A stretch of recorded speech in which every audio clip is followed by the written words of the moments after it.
ಭೀಮನ ಅಮಾವಾಸ್ಯೆ ಪೂಜೆಗೆ ರೆಡಿ ಮಾಡ್ಕೋತಾ ಇದ್ದೀನಿ. ಈ ರೀತಿ 9 ಗಂಟೆಗಳು ಹಾಕಿ ಒಂದು ಹೂವನ್ನ ಕಟ್ಕೋಬೇಕು. ಇದು ಕೈ ಕಟ್ಕೊಳ್ಳೋಕ್ಕೆ. ಸೊ 2 ಕಂಕಣ ಮಾಡ್ಕೋಬೇಕು. ಅದು ಇಬ್ಬರು ಕಟ್ಕೊಳ್ಳೋಕ್ಕೆ ಈ ರೀತಿ 9 ಗಂಟೆಗಳು ದಾರಕ್ಕೆ ಹಾಕ್ಕೊಂಡು 9 ಎಳೆ ಮಾಡ್ಕೊಂಡು ಇಟ್ಕೋಬೇಕು. ಈ ರೀತಿ ಅರ್ಶಿನದ ಕೊಂಬು 2ನ್ನ ದಾರಕ್ಕೆ ಕಟ್ಕೋಬೇಕು. ಮತ್ತು ಅದನ್ನು ನಾವು ಒಂದು 5 ಎಳೆನ ಎತ್ಕೊಂಡು ಕೊಂಬು ಕಟ್ಕೋಬೇಕು. ಅದು ದೀಪದ ಕಂಬಗೆ ಆಫ್ ಮಾಡ್ದ.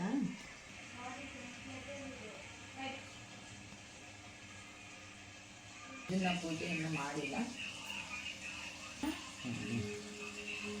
ಈ ರೀತಿ ಒಂದು ಬಾಳೆ ಎಲೆ ಇಲ್ಲಾಂದ್ರೆ ಒಂದು ಪ್ಲೇಟನ್ನು ಇಟ್ಕೊಳ್ಳಿ.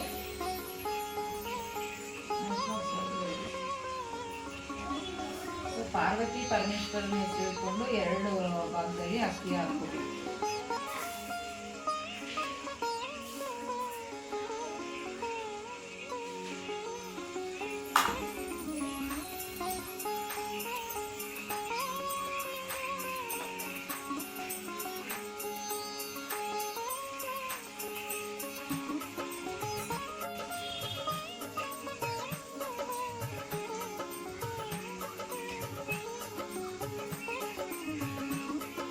ಬತ್ತಿಗಳು 5 ದಿಕ್ಕಿಗೂ ಹಾಕೋಬೇಕು.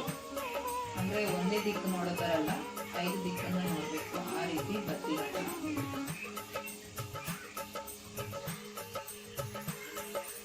ಅಷ್ಟೇ ಎಣ್ಣೆಯಲ್ಲಿ ಹಾಕ್ಕೊಂಡು ನೆನೆಸಿಟ್ಕೊಂಡ್ರೆ ಬತ್ತಿಗಳು ಹಾಕುವಾಗ ಈಸಿಯಾಗಿ ಮಾಡ್ಕೋಬೋದು. ಫಸ್ಟೇ ದೀಪ ಹಚ್ಕೋಬೇಡಿ, ದೀಪ ಇಟ್ಕೋಬೇಡಿ ಫಸ್ಟೇ. ಸೊ ನಾವು ಏಕಬತ್ತಿ ಅರಸಿ ಹಚ್ಕೋಬೇಕು.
ಸೊ ಈಗ ಪೂಜೆ ಮುಗೀತು. ಈ ರೀತಿ ಪೂಜೆ ಮಾಡ್ಕೊಂಡಿದ್ದೀನಿ ಈಗ. ಸೊ ಈಗ ಹಸ್ಬೆಂಡ್ಗೆ ಪಾದ ಪೂಜೆ ಮಾಡಬೇಕು. ಹಾಗೆ ನೈವೇದ್ಯ ಕೂಡ ಮನೇಲಿ ಸ್ವಲ್ಪ ಸ್ವೀಟ್ ಮಾಡಿದ್ದೆ. ನೈವೇದ್ಯಕ್ಕೆ ಸ್ವೀಟ್ ಪಾಯಸ ಮಾಡಿದ್ದೆ ಸ್ವಲ್ಪ. ಇನ್ನು ಭೀಮನ ಅಮಾವಾಸ್ಯೆ ಅಂತ ಹೇಳ್ಬಿಟ್ಟು ಹಾಗಾಗಿ ಅದನ್ನೇ ನೈವೇದ್ಯಕ್ಕೆ ಇಟ್ಟಿದ್ದೀನಿ.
ಹಾಗೆ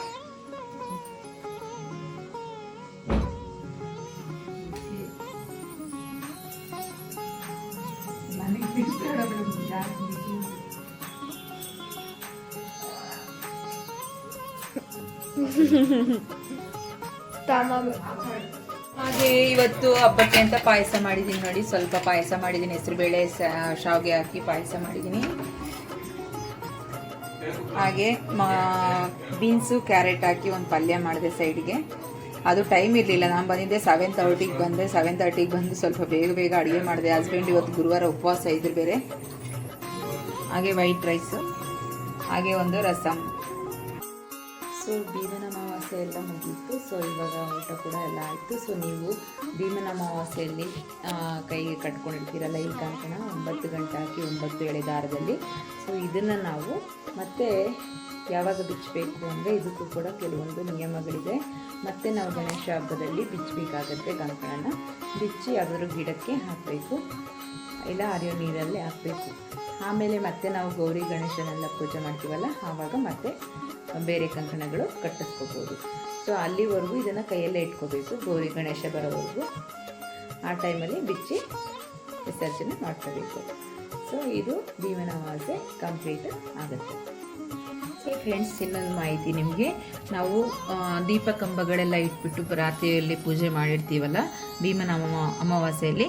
ಸೊ ಅದ್ರ ನೆಕ್ಸ್ಟ್ ಡೇ ನಾವು ಇದನ್ನು ಅಕ್ಕಿ ಆಗಲಿ, ಹಾಗೆ ಇದು ನಾವು ಅರಿಶಿನದ ಕೊಂಬೆಲ್ಲ ಕಟ್ಟಿರ್ತೀವಲ್ಲ, ಇದನ್ನು ಈ ಗೆಜ್ಜೆ ವಸ್ತ್ರ ಇದೆಲ್ಲ ನೀವು ತಗೊಂಡೋಗಿ ಮತ್ತೆ ನದಿಯಲ್ಲೋ ಇಲ್ಲಾಂದರೆ ಎಲ್ಲರೂ ಕೆರೆಯಲ್ಲೋ ಹಾಕಿ, ಇಲ್ಲಾಂದರೆ ಅಕ್ಕಿ ಬೇಕಾದರೆ ಬಳಸ್ಕೊಳ್ಳೋಂಗಿದ್ರೆ ಬಳಸ್ಕೊಳ್ಳಿ, ಇಲ್ಲಾಂದರೆ ಎಲ್ಲರೂ ಹಸುಗಳಿದ್ರೆ ಹಸುಗಳಿಗೆ ಕೊಡಿ. ಬಟ್ ಎಲ್ಲೂ ವೇಸ್ಟ್ ಮಾಡಿಕೊಂಡು ಹಾಳು ಮಾಡಿಬಿಡಿ. ಸೊ ನದಿಯಲ್ಲಿ ಹಾಕಿದ್ರೇ ಬೆಟರು, ನೀರಲ್ಲಿ ಹಾಕಿದ್ರೆ. ಸೊ ನಾನು ಇದನ್ನೆಲ್ಲ ನೋಡಿ ಈ ರೀತಿ ನಾವೀಗ ಇದನ್ನು ಕೂಡ ಬಿಚ್ಚಿ ಕೂಡ ಇದರಲ್ಲಿ ಎತ್ತಿಟ್ಕೋಬೇಕು. ಇದನ್ನೆಲ್ಲ ತೆಗೆದು ಎತ್ತಿಟ್ಕೋಬೇಕು.